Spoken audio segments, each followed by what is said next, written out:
If you woke up today hoping life would magically get better, it won't. Success is not a lottery ticket. No one is going to hand you the life you want. The uncomfortable truth is, the person responsible for everything you have and everything you lack is you.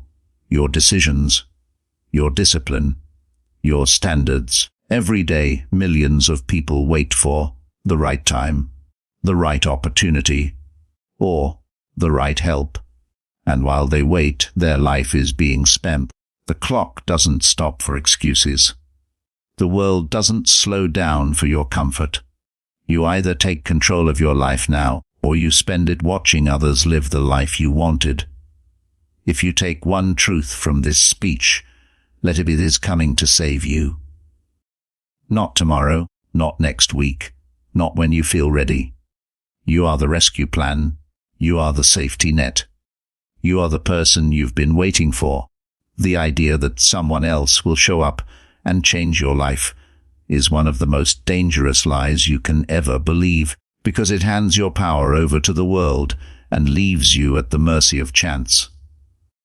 The longer you believe that lie, the longer you stay stuck exactly where you are. You have to understand, the world is not obligated to care about your dreams, your struggles, or your excuses. People have their own lives, their own battles, their own responsibilities. The hard reality is, most people are so busy trying to keep their own lives afloat that they have no time, energy, or interest to carry you to your goals. And even if someone wanted to help you, they could never live your life for you. They could give you advice, they could give you a hand, but they cannot give you discipline. They cannot give you courage. They cannot give you the work ethic to wake up every day and fight for what you want. That part is yours and yours alone. The moment you truly accept this, something changes. You stop waiting. You stop hoping for a rescue and start creating a plan. You stop asking, why isn't anyone helping me? And start asking, what can I do today to move forward? This is the mental shift that separates those who change their lives from those who complain about them for decades. When you take ownership, you remove the option to blame. You stop pointing fingers at your parents, your boss, your friends, or the economy, and you look in the mirror with full honesty. That moment is uncomfortable, but it is also the exact moment your life begins to shift. Because when you give away your control, if the reason for your failure is always outside of you, then you can't fix it. But when you say, it's on me, you also say, it's in my hands. That's the beauty of personal responsibility. It's not about beating yourself up. It's about empowering yourself to act. You can't change where you were born, who your parents were, or the mistakes you've made in the past. But you can change your habits, your effort, your focus, and your environment starting today. You can choose to turn your life in a new direction, no matter how far off track you've been. It starts with brutal honesty. Stop sugarcoating your reality. Stop telling yourself you're doing your best if deep down you know you've been procrastinating, avoiding discomfort, and chasing instant gratification. If you've been wasting hours scrolling on your phone instead of building your future, admit it. If you've been avoiding challenges because you're scared to fail, admit it. If you've been blaming others because it's easier than facing your own lack of discipline, admit it. You cannot change what you refuse to confront. The greatest transformations in life don't start with inspiration. They start with truth. Once you see the truth, the next step is to take action, not massive, unrealistic action that overwhelms you and makes you quit in a week. Small, consistent actions that build momentum. If your life feels like it's at rock bottom, you don't have to leap to the top of the mountain tomorrow. You just have to take one step up today. That step might be waking up earlier. It might be cleaning your space. It might be writing down your goals and setting a schedule. It might be cutting out a toxic influence that's been holding you back for years. The step itself doesn't have to be perfect. It just has to move you forward.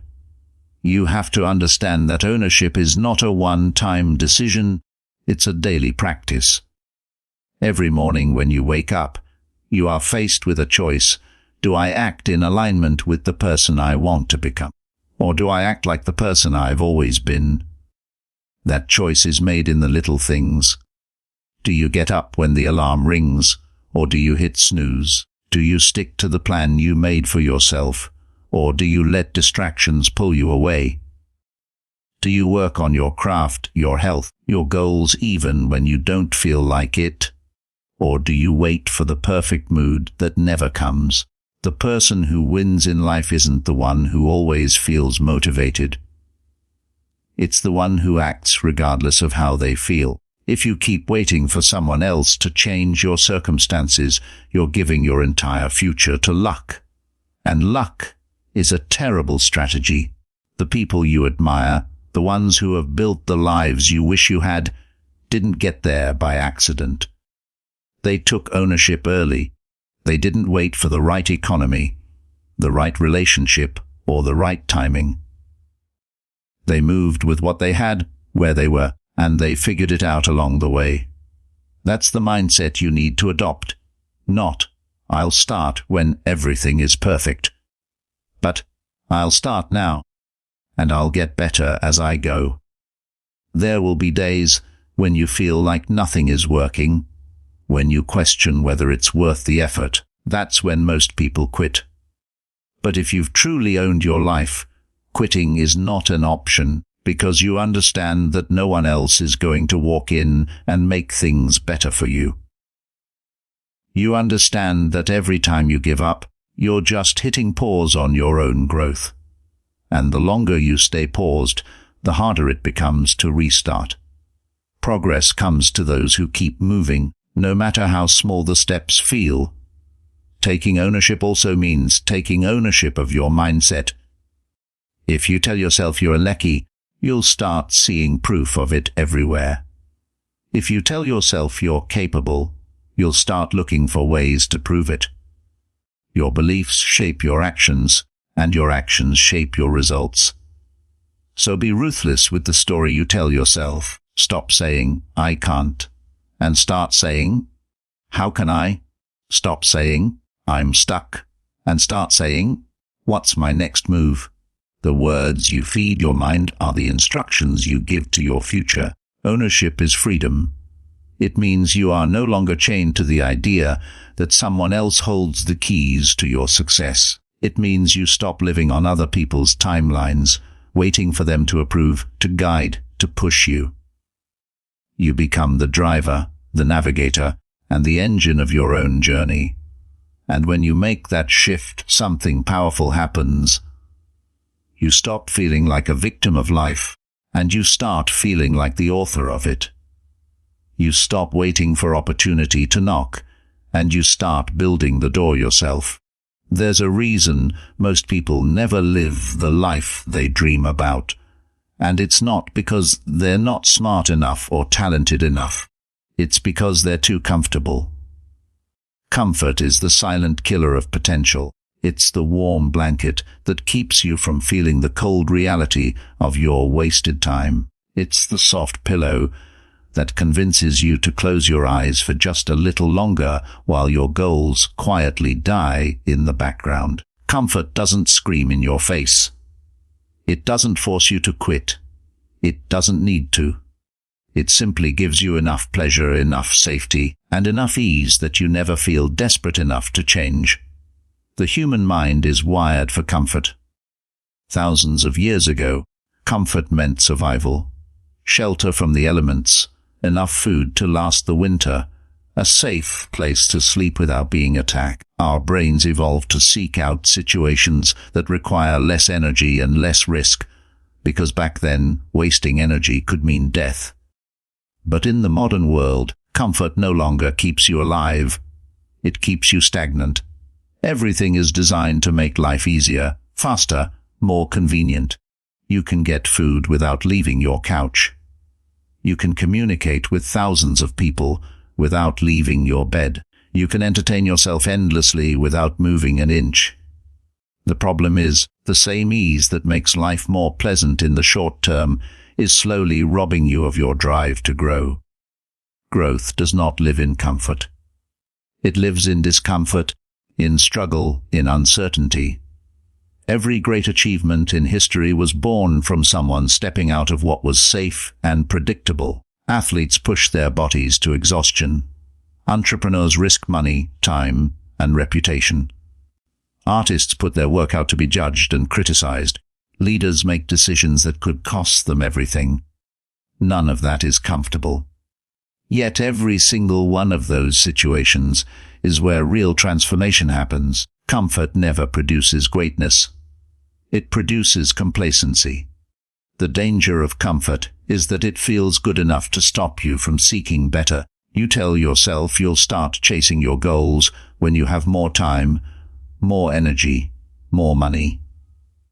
You tell yourself you'll make changes when it's easier, but that day never comes, because comfort never willingly lets you go. The more you feed it, the more it demands. You start avoiding anything that challenges you. You start making excuses for staying the same. You start convincing yourself that you're fine the way you are, even when deep down you know you're capable of more. It's not that comfort is evil. It's that it's addictive. And like any addiction, the longer you indulge it, the harder it is to break free. At first you just want a little break. You've worked hard, so you deserve to relax. But that break turns into a habit, and that habit turns into your new standard. Your comfort zone becomes a cage you built yourself, and every time you choose ease over effort, you add another lock to the door. To break free, you have to deliberately put yourself in situations that make you uncomfortable. You have to train your mind to associate discomfort with progress, not danger.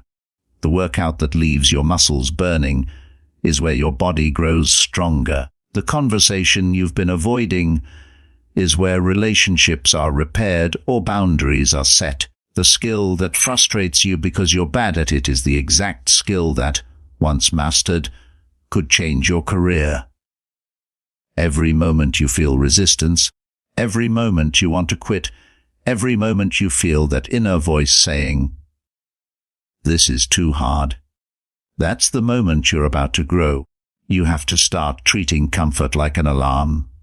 The second you realize you've been sitting in the same place too long, mentally, emotionally, or physically, it's a warning sign that you're not pushing yourself enough. Comfort means you've stopped climbing. It means you're coasting, and while coasting might feel easy now, it always leads downhill. Look at anyone you admire. They've built a habit of living just outside their comfort zone. They've made friends with uncertainty. They've conditioned themselves to take action when it's uncomfortable, to lean into the fear instead of away from it. They know that comfort feels nice now but costs you everything later. That's why they keep raising their standards, setting bigger goals, taking on challenges they don't yet know how to solve. They understand that discomfort is the tuition you pay for success. The moment you decide to live beyond comfort, you start seeing opportunities that you couldn't see. Comfort narrows your vision because it keeps you looking for what's easy and familiar. Discomfort expands your vision because it forces you to adapt, to think differently, to grow into someone who can handle more. That's why the most successful people often look back at their most uncomfortable periods and call them the most valuable. It's in those moments that they built resilience, resourcefulness, and self-belief. If you've been feeling stuck lately, ask yourself if you've been chasing comfort instead of progress. Are you avoiding the gym because it's easier to stay home? Are you delaying that difficult conversation because it's easier to stay silent? Are you putting off starting that business because it's easier to keep collecting a paycheck? Comfort whispers, "Stay where you are. It's safe here." Progress says, Move forward, even if it's scary. You cannot serve both. Comfort tells you that tomorrow is a better day to start. Progress tells you that tomorrow is a lie. Comfort tells you to protect your ego. Progress tells you to risk it. Comfort tells you to take it easy. Progress tells you to earn it. And the longer you listen to comfort, the more it becomes your default, until one day you wake up and realize you've been living the same year on repeat. The solution isn't to eliminate all comfort from your life. It's to control it instead of letting it control you. Comfort can be a reward, but it should never be the default. You should have to earn it. You should step into each day asking yourself, what can I do today that scares me a little? What can I do today that challenges me? And then you should do it before you give yourself the luxury of comfort. Because here's the truth. The life you want exists on the other side of the work you're avoiding. The stronger body, the thriving relationships, the fulfilling relationships, the financial freedom. All of it is waiting outside your comfort zone. But it won't come to you. You have to walk toward it, step by step, embracing the discomfort that comes with the climb. If you run from that discomfort, you run from your own potential. Every single day you have a choice. You can choose the comfort of sleep or the discomfort of waking up early to work on your goals. You can choose the comfort of blaming others or the discomfort of taking full responsibility. You can choose the comfort of staying silent or the discomfort of speaking your truth. You can choose the comfort of the known or the discomfort of chasing something bigger. And the choices you make, day after day, year after year, will shape the life you live. Your mind is the most valuable thing you will ever own. It's more powerful than any technology, more valuable than any investment, and more influential than any external advantage you could possibly have. If you can control your mind, you can control your life. But if you let your mind control you, it will quietly sabotage everything you try to build. The truth is, most people spend more time working on their appearance, their possessions, and their social image than they do on training the one thing that decides whether they succeed or fail. That's like owning the most advanced machine in the world and never reading the manual, never cleaning it, never maintaining it, and then wondering why it breaks down when you need it most.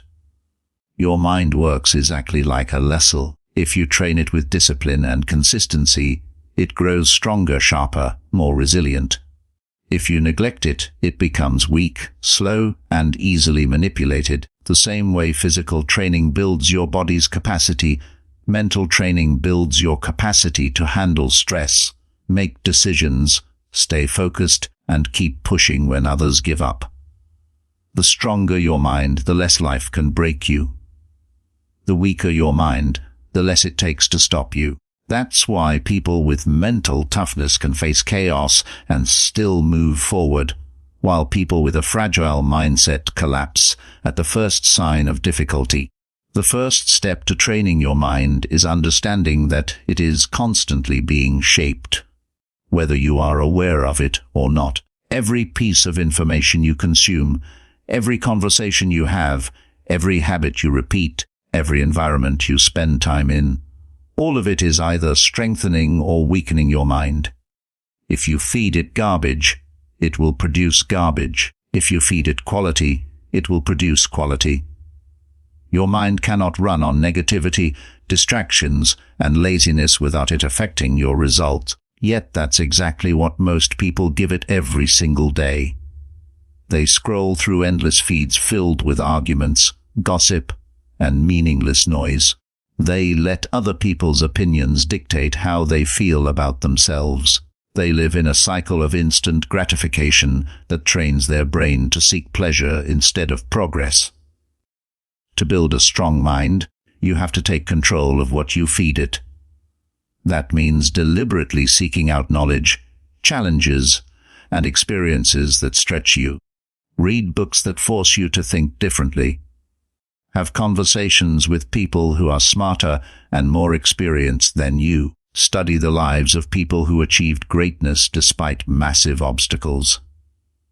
Consume information that makes you question, reflect, and grow instead of just confirming what you already know. Your brain thrives on challenge. Just like lifting weights tears your muscles so they can rebuild stronger, challenging your thoughts breaks down your mental limits so they can expand. Training your mind also means putting it through resistance on purpose. This is where most people fail. They want to be mentally strong without ever putting themselves in situations that demand mental strength. You can't develop patience if you avoid anything that tests it. You can't develop focus if you constantly give in to distractions. You can't develop resilience if you run from every hardship. You have to willingly step into situations that require you to push beyond what's comfortable, because that's where your mental capacity grows. This could mean working longer than you feel like, starting something you're scared of, or sticking to a commitment even when you've lost motivation. Every time you do, you're reinforcing the neural pathways that tell your brain, I can do hard things. Another key to building mental strength is mastering your self-talk. The voice in your head is either your greatest coach or your worst enemy. If it's constantly telling you that you're not good enough, that you'll fail, that you should give up, you're programming yourself to lose before you've even tried. But if you train that voice to focus on solutions instead of problems, on possibilities instead of limitations, you're giving yourself the mental environment to win. This doesn't mean lying to yourself or ignoring reality. It means refusing to let fear and doubt be the dominant voices in your head. When your mind says, I can't, train yourself to respond with, how can I? When your mind says, this is too hard, train yourself to respond with, this is how I get stronger. One of the most powerful tools for mental training is discipline. Not motivation discipline. Motivation is a feeling, and feelings are unpredictable. Discipline is a decision. Discipline is what keeps you doing the work long after the excitement fades. Every time you choose discipline over comfort, you're teaching your mind that it follows your orders, not your emotions. That's how you develop self-control, and self-control is the foundation of a strong mind. If you can't control yourself, you can't control your results. You also have to protect your mental energy. Your mind has a limited capacity each day, and if you waste it on trivial things, you won't have enough left for what really matters. That means being ruthless about your environment. If you're surrounded by negativity, constant drama, and people who drain your energy, your mind will suffer. You need to create an environment that supports your focus and growth. That might mean spending more time alone, cutting ties with toxic influences, or limiting your exposure to certain media. A strong mind needs space to think, reflect, and process. It can't do that if it's constantly under attack by noise. Mental toughness also requires that you stop running from failure. Every time you avoid something because you're afraid of failing, you're teaching your mind to fear challenges. But when you face failure head-on, you learn that it's not the end. It's feedback. You start to see mistakes not as proof that you're not capable, but as opportunities to improve. That shift in perspective is what allows you to keep going when others quit. A strong mind sees failure as part of the process, not as a personal identity. And here's the truth. Your mind will believe whatever you repeatedly tell it through your actions. If you consistently quit when things get hard, your mind learns that you can't be trusted to follow through. If you push through discomfort over and over, your mind learns that you're the kind of person who doesn't break under pressure. You are always training your mind. The only question is whether you're training it to be weak or to be strong. The goal is not to make life easy. The goal is to make yourself strong enough to handle whatever life throws at you. A strong mind doesn't need perfect conditions to succeed. It doesn't need constant encouragement or ideal timing. It just needs a clear goal and the willingness to push forward no matter what. That's the level you need to reach if you want to achieve anything meaningful, where your mental strength is so solid that external circumstances have little power over you. Motivation is the spark, but discipline is the engine. You can feel motivated for an hour, for a day, maybe even for a week, but that feeling is temporary. It fades when you get tired, when you get frustrated, when progress feels slow, when no one is cheering for you. If you build your life around motivation, you will only work when you feel like it. And the truth is, you will rarely feel like it. The people who win in life are not the ones who wake up inspired every day. They are the ones who have trained themselves to show up no matter how they feel. Discipline is not glamorous. It's not about a surge of excitement. It's about doing what you said you would do long after the mood you said it in has disappeared.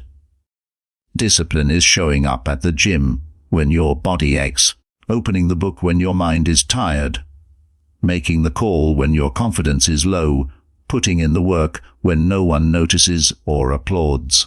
It's in those moments when you push through without the emotional high that you separate yourself from 99% of people. Most people will start strong but fade quickly.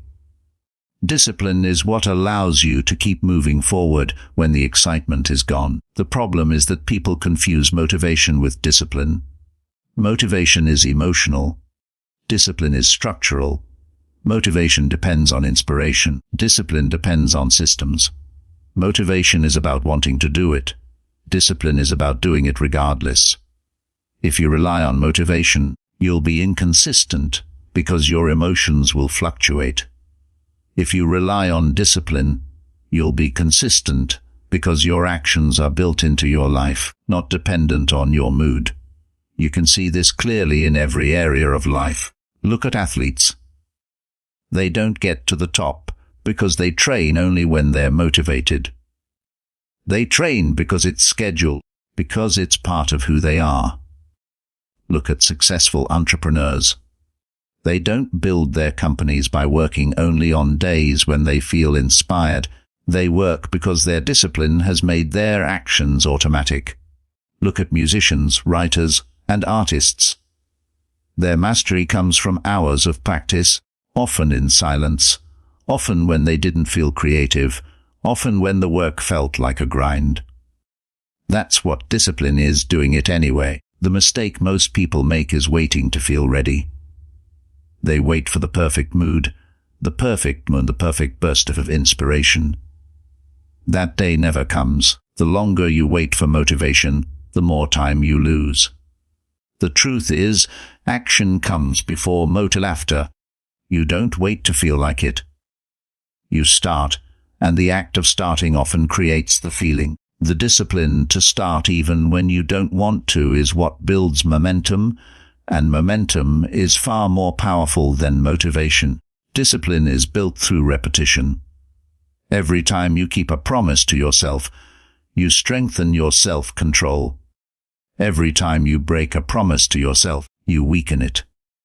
This is why it's so important to start with small commitments you can keep. If you promise yourself you'll work out for 10 minutes every day, and you do it without fail, you build the identity of someone who follows through. That identity makes it easier to take on bigger commitments. But if you constantly set huge goals you don't follow through on, you build the identity of someone who doesn't keep their word, and your discipline erodes. Another key to building discipline is removing decision fatigue. The more decisions you have to make in a day, the more your willpower gets drained. This is why you should automate as much as possible. If you're trying to build the habit of working out, pick a specific time and stick to it every day so it's no longer a decision. It's just what you do. If you're trying to eat better, prepare your meals in advance so you don't have to decide when you're hungry. If you're trying to write daily, set a fixed writing time and guard it like an appointment. Discipline thrives when you make the desired action the default option. People often say they lack discipline, but what they really lack is a structure that supports it. They keep their environment full of temptation, then blame themselves for giving in. If you want discipline to win, you have to make the undisciplined choice harder. If you want to stop wasting time on your phone, delete the distracting apps or put your phone in another room while you work. If you want to stop eating junk food, don't keep it in the house. If you want to study more, make your workspace clean, quiet, and ready before you sit down. Discipline is not about relying on superhuman willpower. It's about designing your environment so that good decisions are easier to make than bad ones. You also have to understand that discipline is uncomfortable by design. It forces you to do things that your lazy side will fight against. It demands that you step into resistance instead of away from it. Every time you choose discipline over comfort, you strengthen your ability to handle discomfort, and discomfort is the currency of growth. Most people lose because the moment something feels hard, they retreat. Discipline teaches you to push through that barrier, and once you get used to pushing through, you realize that most of the limits you thought you had were imaginary. The beauty of discipline is that it compounds. Just like saving money builds interest, practicing discipline builds self-control. The more disciplined you are in one area of your life, the easier it becomes to apply it to others. If you build the habit of waking up early, you might find it easier to stick to your workout plan. If you build the habit of saving money, you might find it easier to be disciplined with your diet. The identity of being a disciplined person starts to spill over into everything you do. The opposite is also true. Lack of discipline compounds in the wrong direction. Skip the workout today, it's easier to skip tomorrow. Break your diet today. It's easier to break it tomorrow. Procrastinate on your goals today. It's easier to procrastinate.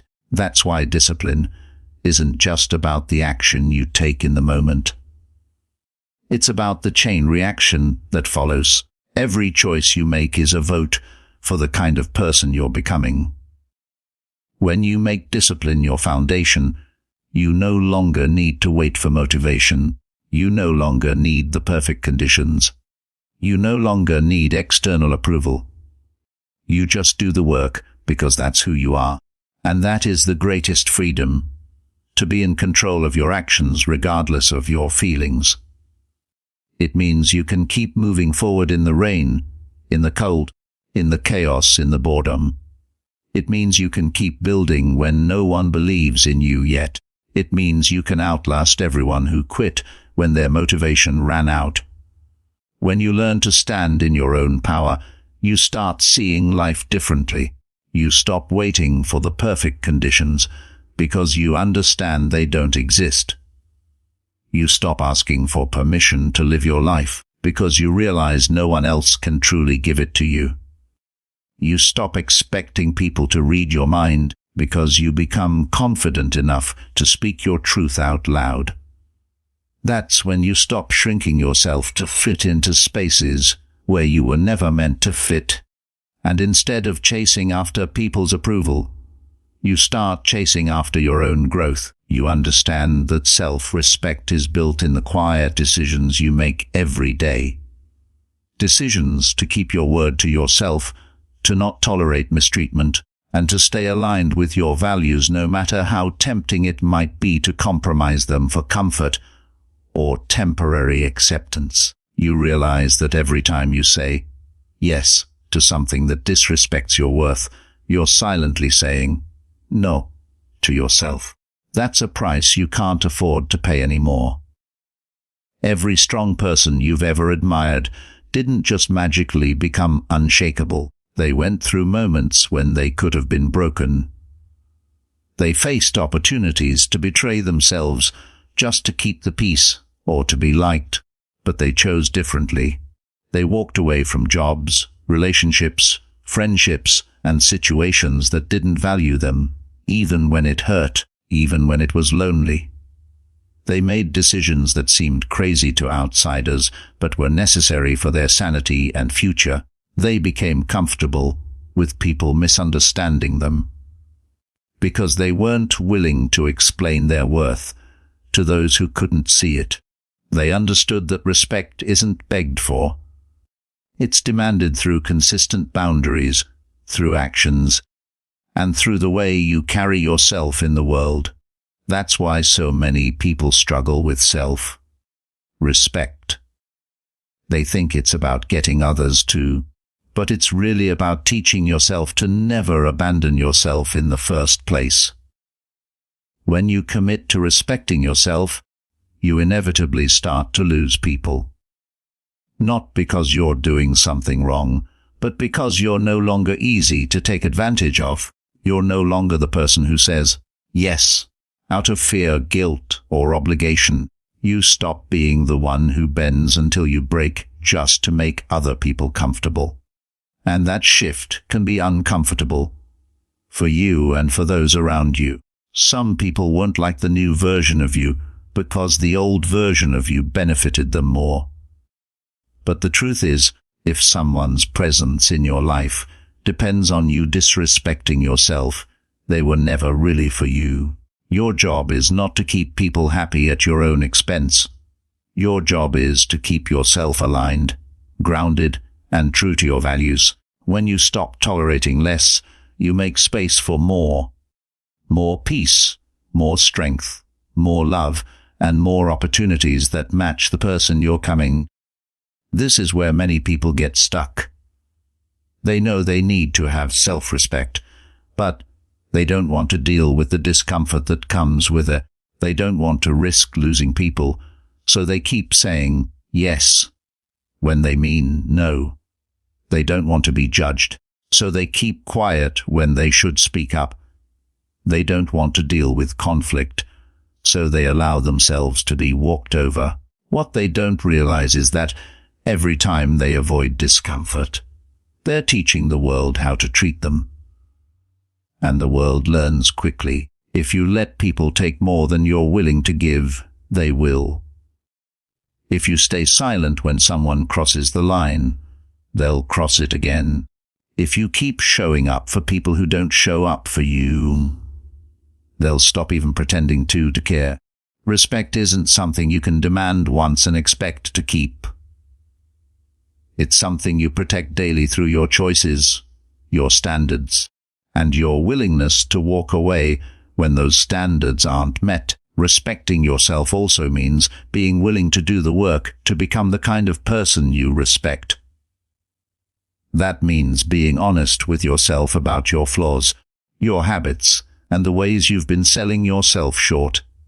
It means holding yourself accountable, not just holding others accountable. It's easy to say, they should respect me. But ask yourself, are you respecting yourself in your daily actions? Are you keeping promises to yourself, or do you constantly break them? Are you living by your values, or do you compromise them when it's convenient? Self-respect isn't just about saying no to what you don't want. It's about saying yes to what you do want, and then having the discipline to follow through. It's about becoming so committed to your own growth and well-being that you refuse to participate in anything that pulls you backward. People will test you. Life will test you. You will be given opportunities to go back to the version of yourself that tolerated everything just to keep the peace. But each time you choose yourself, you get stronger. Each time you enforce a boundary, you reinforce your worth. Each time you walk away from something that doesn't serve you, you make room for something that will. And yes, it will be uncomfortable. You will doubt yourself. You will question whether you're being too harsh or too cold.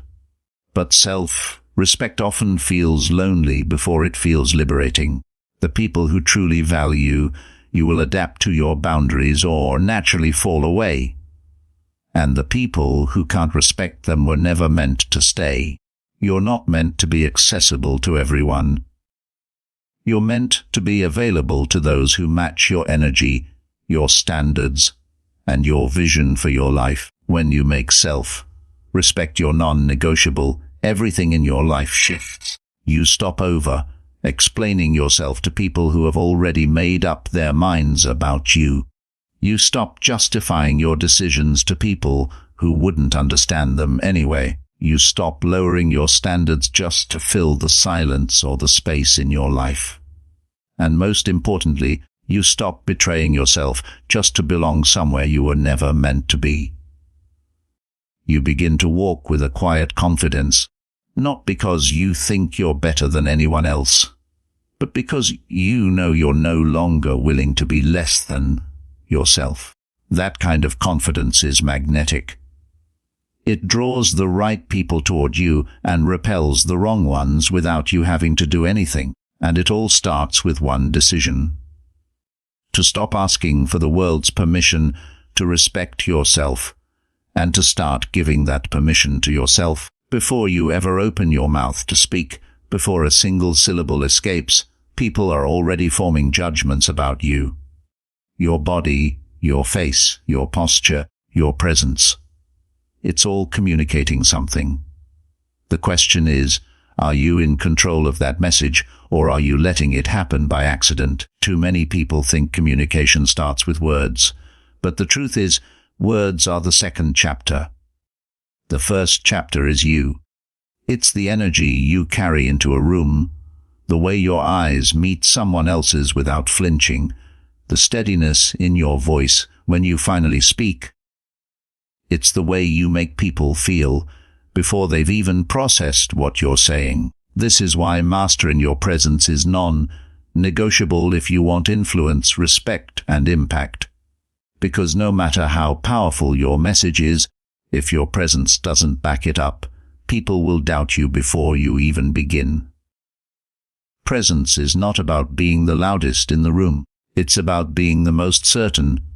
It's the quiet confidence that comes from preparation, self-respect, and an unwavering belief in what you bring to the table. When you walk into a conversation, knowing exactly who you are and why you're there, people sense it, they lean in, they listen more closely. They may not even know why, but something about you feels solid, trustworthy, and worth paying attention to. This is the kind of presence that doesn't just get you heard, it gets you remembered. And you don't have to be born with it. Presence can be built. It's a skill, just like public speaking or negotiation. But it requires deliberate practice, because if you don't consciously shape it, your default presence will be shaped by your insecurities, doubts, and fears. The first part of building presence is awareness. Start by noticing the signals you're sending without realizing it. When you're in conversation, do you keep fidgeting, looking away, or folding your arms? Are you slouched or standing tall? Is your voice rushed, monotone, or tentative? The smallest question you make, and people are subconsciously reading them all the time. If you speak with great words, but your body says you're uncertain, people will believe your body over your mouth. Humans have been wired for thousands of years to detect sincerity, confidence, and strength from non-verbal cues long before verbal communication evolved. So the way you carry yourself is not decoration, it's the foundation of trust. But presence is more than just body language. It's energy. Energy is transmitted in the way you breathe, the pace you speak, the pauses you take, and the emotional weight you put into your words. If you're rushed and scattered, your audience will feel rushed and scattered. If you're calm, deliberate, and fully engaged, they will feel that too. People match the energy you give them. This is why charismatic leaders can walk into a tense room and within minutes have everyone leaning forward with curiosity or nodding in agreement. They don't just speak, they project a feeling. and that feeling becomes contagious. To master presence, you have to train yourself to control the energy you project, no matter the situation. Whether you're on stage, in a meeting, or in a one-on-one conversation, you should be able to command the emotional temperature of the interaction. One of the fastest ways to elevate your presence is to eliminate nervous energy, nervous habits, tapping your fingers, bouncing your knee, overusing filler words like and, signal to others that you're unsure. You can't inspire confidence in others if you're broadcasting doubt about yourself.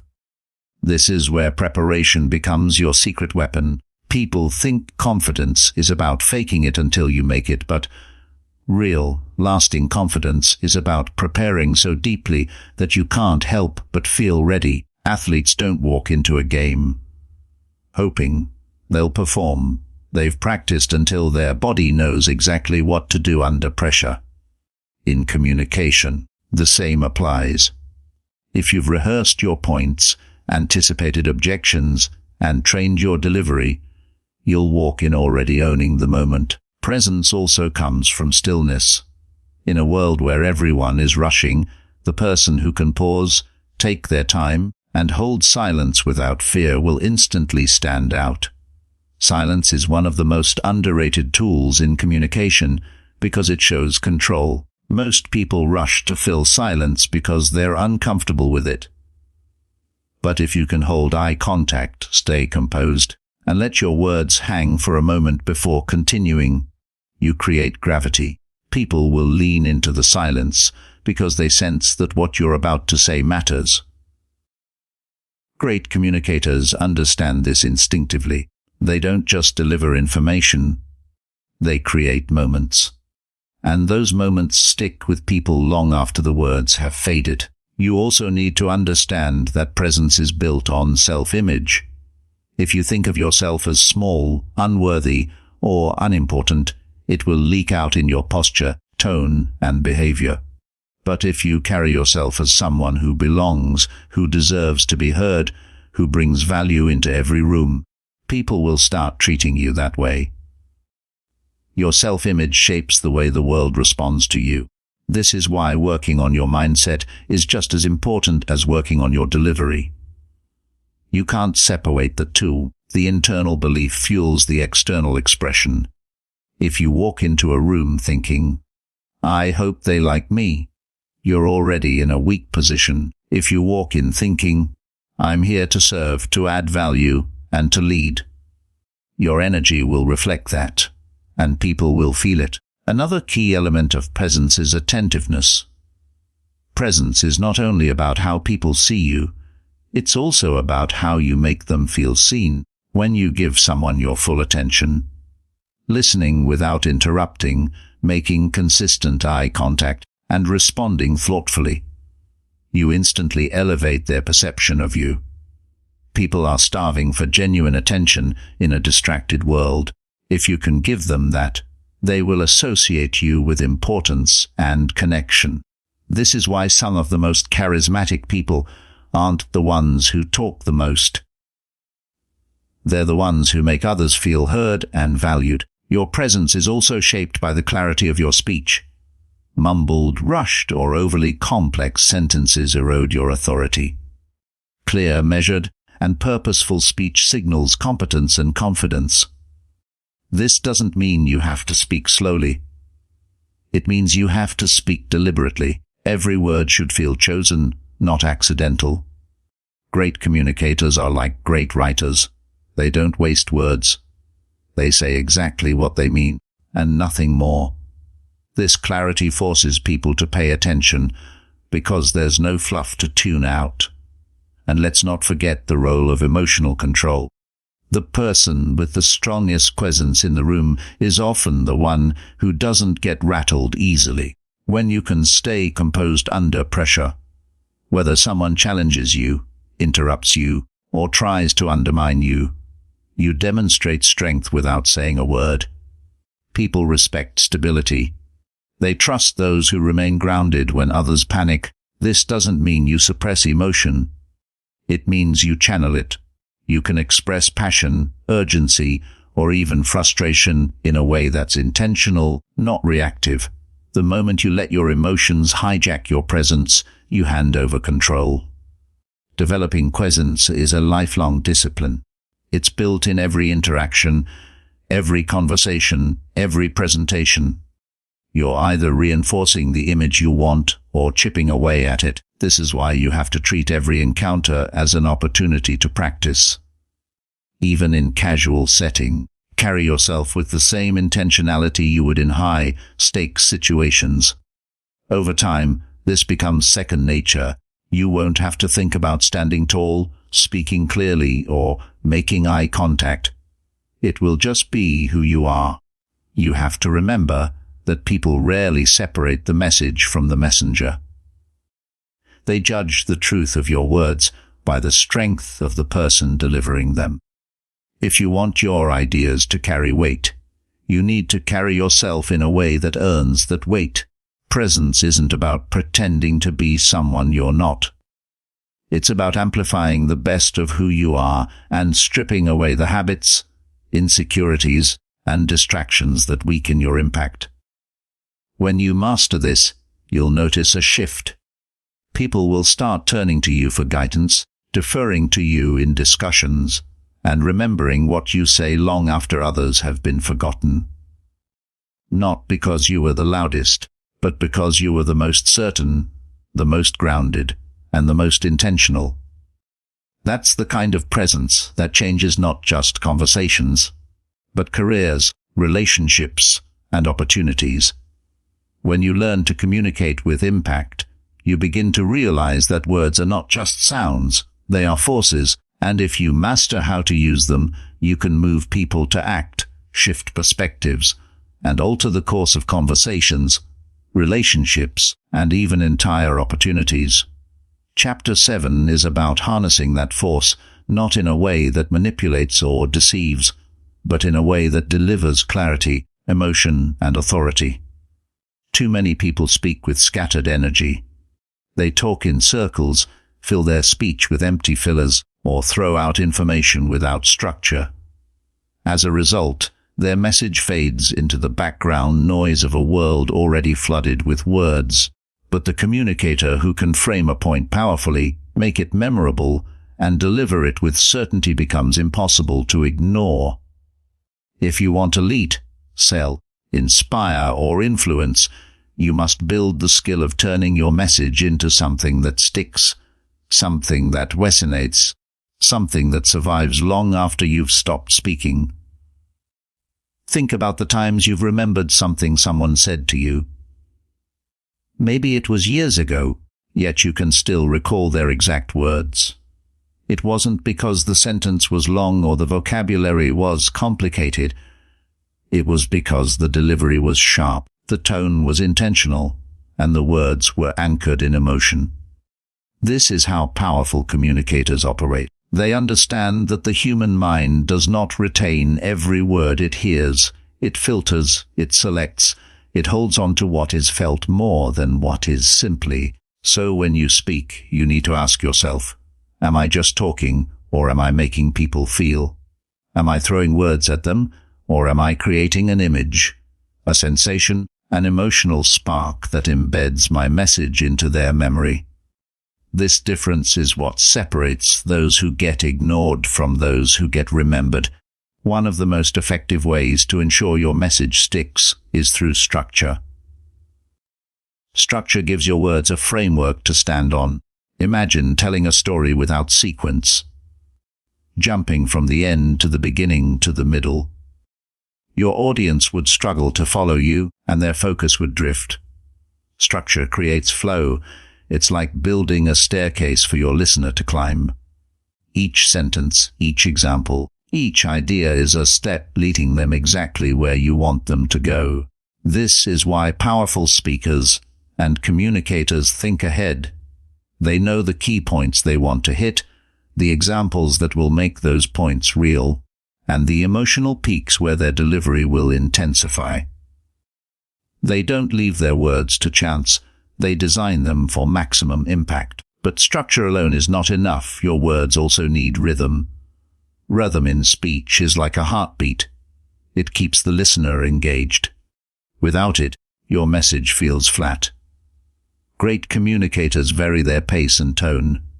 They slow down when they want you to absorb something. They speed up when they want to create urgency.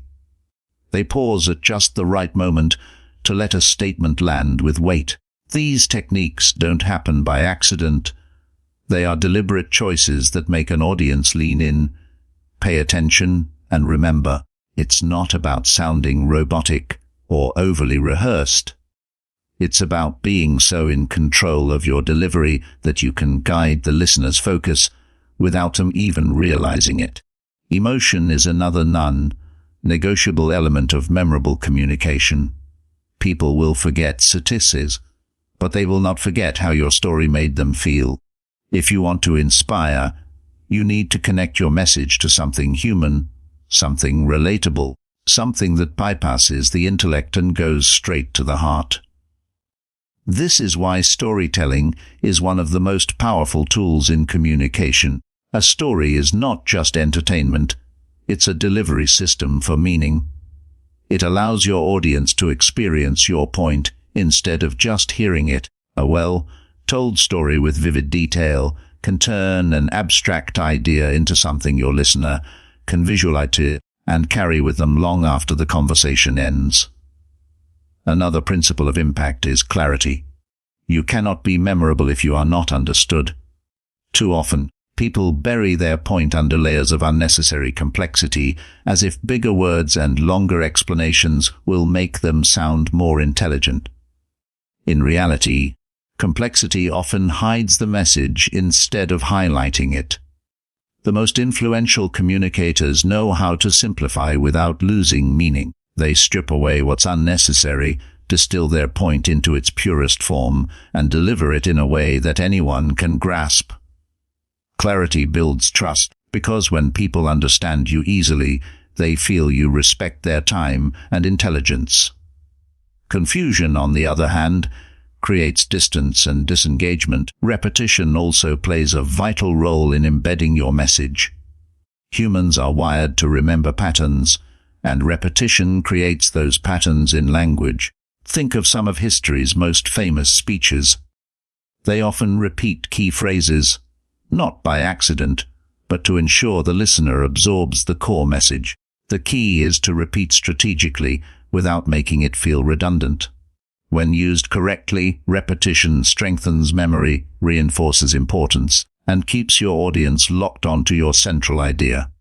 Of course, impact also comes from authenticity. You cannot fake passion for long. If you don't believe what you're saying, neither will your audience. Authenticity is not about being perfect. It's about being real. It's about showing your conviction, your belief, and your energy in every word you speak. People can sense when you are aligned with your message. That alignment gives your delivery power, because it's backed by genuine emotion and lived experience. When your audience feels that what you're saying comes from a place of truth, they listen differently. They listen with trust. Now, there's a danger many communicators fall into: overloading the listener. Even if your point is powerful, if you bombard people with too many ideas at once, the brain will start to shut down. Less is often more in communication. Aim for precision, not overload. A single well-delivered point can create more change than a dozen unfocused ones. This is why preparation matters. The more you rehearse, refine, and strip away unnecessary content, the sharper and more impactful your message becomes. You should also master the art of the takeaway, giving your audience something they can repeat, share, or apply. If someone can't summarize your message in 1 or 2 sentences after hearing it, you may have lost them. A strong takeaway acts like a mental anchor. It's what gets quoted, remembered, and passed along. This is why slogans, mantras, and concise statements have such power. They're sticky, repeatable, and easy to hold on to. Remember that impact in communication is not about how much you speak, but how much you are heard. It's about cutting through the noise of a distracted world and planting a message so deep in someone's mind that it becomes part of their thinking. That requires preparation, intention, and an unwavering focus on the listener. When you speak, you're not just transferring information. You're transferring energy, emotion, and perspective. And if you can master that transfer, your words will have a life far beyond the moment you speak them. Every conversation will become an opportunity, every sentence a tool, and every interaction a chance to shape not only how others see you, but how they see the world. When you speak, your voice is more than sound. It's a signature. It's a projection of your inner state, your confidence, your belief in your own worth. People don't just hear words, they feel the energy behind those words. You could be speaking facts, giving brilliant insights, or delivering the most valuable advice. But if your voice doesn't carry conviction, if your tone doesn't match your message, the impact will die in the air before it even reaches the listener's mind. That's why learning how to use your voice with power, clarity, and emotion is one of the most underrated skills in communication. You're not just delivering information, you're delivering an experience, an emotion, a reason for someone to listen and remember you. A powerful voice doesn't mean loudness. You can be soft-spoken and still command attention. Power comes from control, from knowing how to use pauses, emphasis, rhythm, and pitch to guide the listener exactly where you want them to go. Think about it. When a great storyteller speaks, you lean in, you stop checking your phone. You forget about the time. That's not an accident, that's vocal mastery at work. They've learned that the voice is an instrument. And like any instrument, it needs to be trained. You can't expect to speak with influence if you never practice shaping your tone, pacing your delivery, or removing the habits that weaken your crescent. The way you breathe affects your voice more than most people realize. Shallow breathing from your chest creates a weak, shaky tone. Deep breathing from your diaphragm gives you stability, resonance, and control. When you breathe deeply, you not only fuel your voice, but also calm your nerves, giving you the presence of someone who's fully grounded. Public speaking anxiety often comes from shallow breathing. The voice cracks, the words rush, the pace spirals. But with proper breathing, you become deliberate, you set the pace, and you own the room. Even a short pause after a deep breath can make the audience feel your control and focus. Another key is articulation. You can have great ideas, but if your words are mumbled, slurred, or rushed, they lose clarity and weight. Clarity in speech reflects clarity in thought. Train your mouth to fully shape each word, especially the ones that carry your core message. This doesn't mean over-pronouncing every syllable. It means being intentional, speaking so that even the person in the back of the room feels like the words are hitting directly in front of them. Practice reading aloud every day, exaggerating enunciation at first so that clear speech becomes second nature in real conversations. Tone variety is where your voice becomes truly magnetic. A flat, monotonous voice will drain the life out of even the most powerful message. But a voice that rises and falls with purpose, that softens in moments of vulnerability and sharpens in moments of urgency, captures hearts and minds. It's not about acting. It's about aligning your voice with the emotional core of your message. If you're sharing something personal, let warmth and sincerity seep into your tone.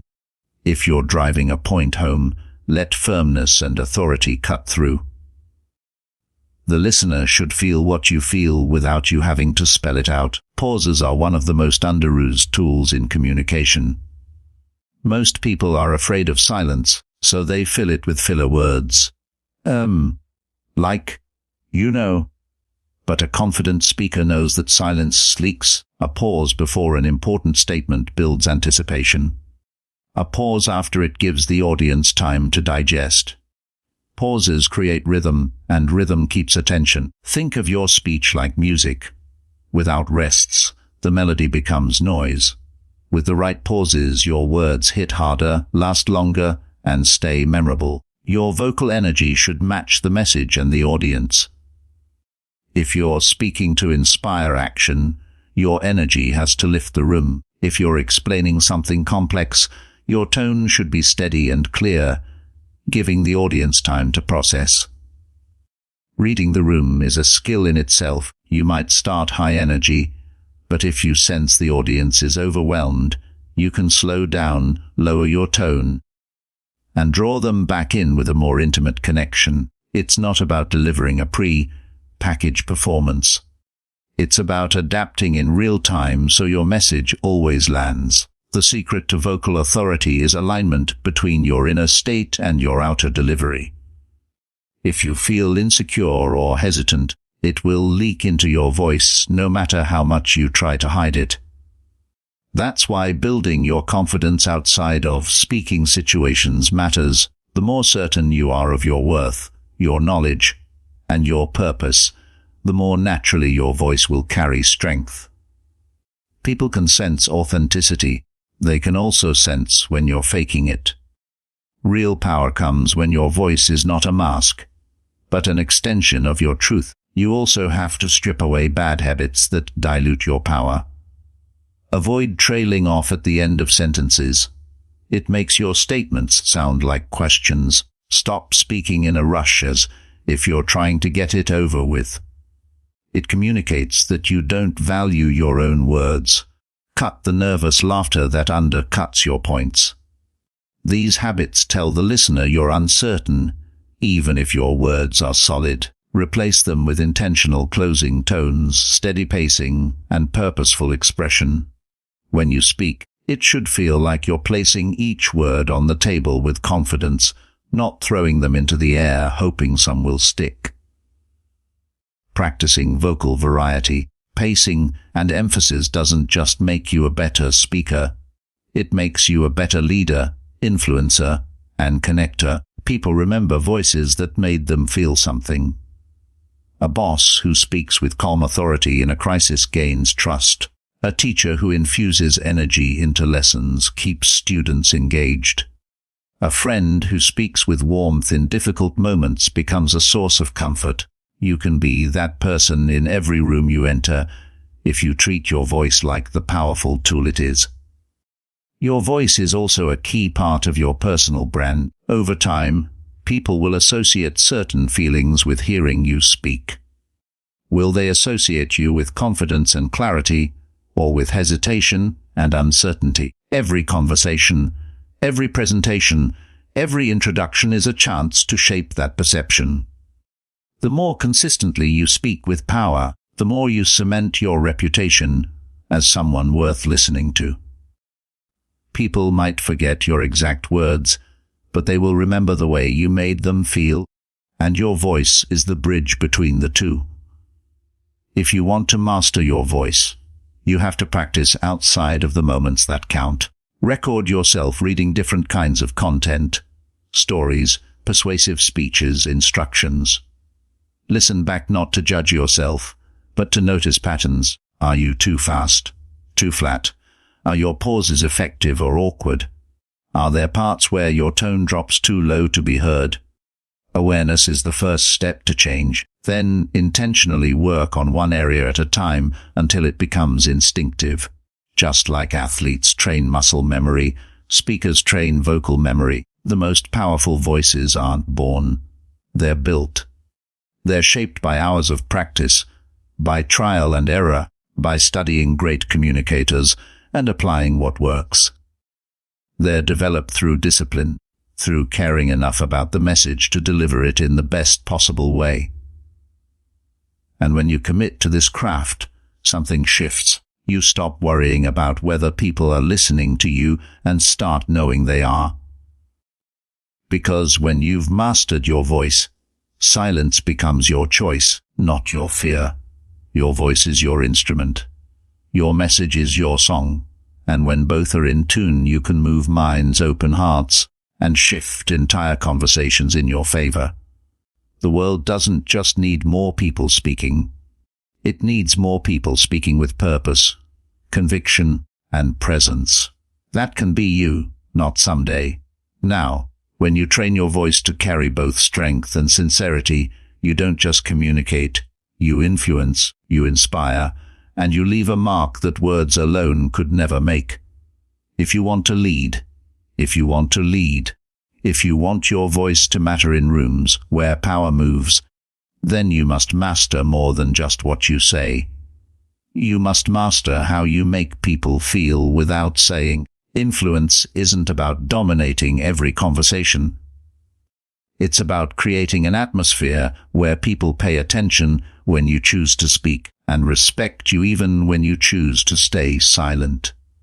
Too many people think communication is just about talking, but the most influential communicators are those who know when to withhold, when to let others speak, and when to drop a sentence so precise it cuts through the noise like a blade.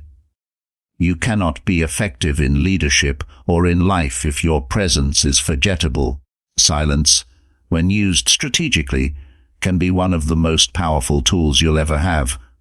Not because it's empty, but because it forces others to fill it with thought, with curiosity, with anticipation. That pause you hold before answering a tough question, that's where respect is built. That decision to let someone else speak and reveal more than they intended. That's where control lives, the restraint to stay quiet when you could correct someone instantly. That's where influence grows.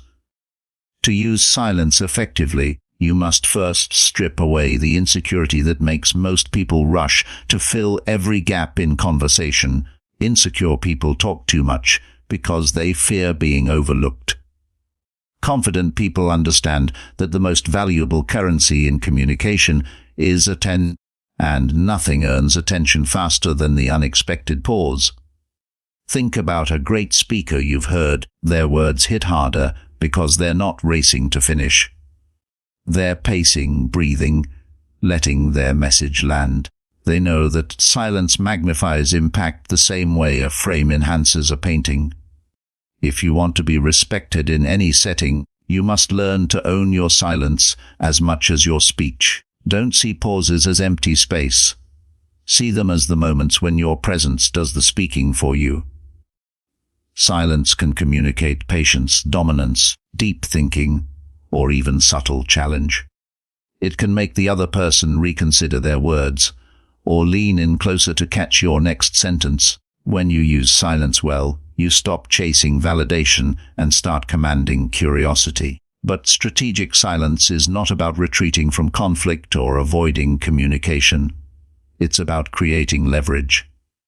Imagine you're in a negotiation. Most people will rush to fill the space after an offer is made, often undercutting themselves out of fear of discomfort.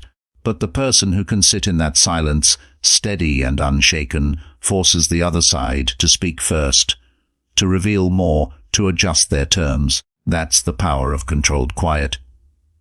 It makes people move toward you instead of you scrambling toward them. The same applies in leadership. A leader who reacts to every challenge instantly loses authority because they show no depth of processing. But a leader who pauses, who weighs their response, signals that their words carry weight. In personal relationships, silence can stop escalating arguments faster than shouting ever could. It can give space for emotions to cool and for the other person to hear themselves clearly. Something they often can't do when met with constant rebuttal. Strategic silence also trains patience and mental clarity. We live in a world addicted to instant reaction. Every notification, every comment, every headline demands a quick response. But reacting too quickly often means reacting poorly. Silence allows you to gather more information, to see the whole board before making your move. In chess, great players don't just think about the piece they're moving now. They think about the next 3 moves ahead.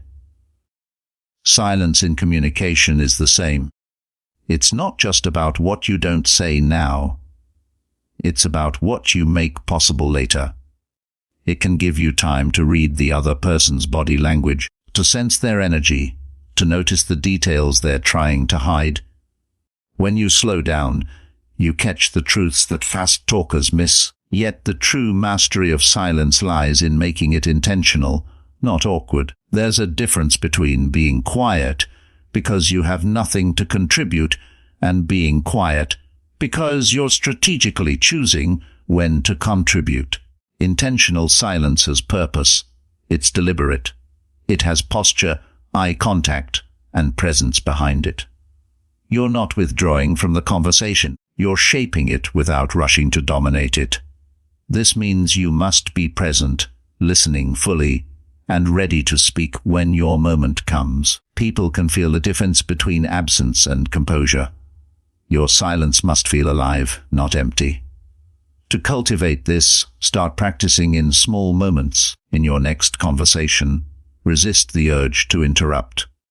Let the other person finish fully, even if you already know your response. Notice how they often reveal more than they planned when given space. When asked a question, take a 2-second pause before answering. It will feel long to you, but to others it signals thoughtfulness. In debates, hold back your strongest point until the right moment.